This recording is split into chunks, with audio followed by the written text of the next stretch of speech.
முதியோர் இல்லங்கள் எங்கே என அலையும் கூட்டத்திற்கு இடையே தொலைந்து போன தந்தையை தேடி அலைகிறார் சென்னையை சேர்ந்த ஒருவர்.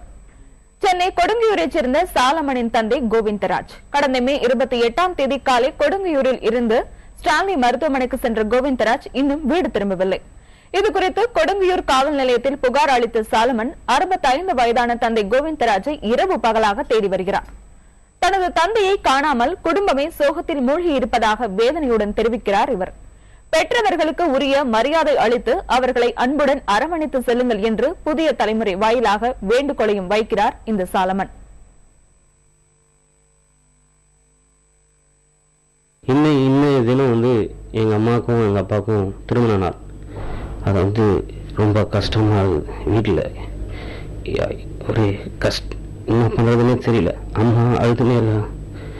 அவங்களுக்கும் ஆறுதல் சொல்ல முடியல. நாங்களும் என்ன பண்றதுன்னு தெரியல. எங்க இருந்தாலும் புதிய தலைமுறை செய்திகள் சார்பா எங்க இருந்தாலும் யார் மூலமும் ஆகுது இல்லை உங்களோட முயற்சி ஆகுது. எங்க அப்பா எங்களுக்கு கிடைச்சா நல்லா இருக்கும்.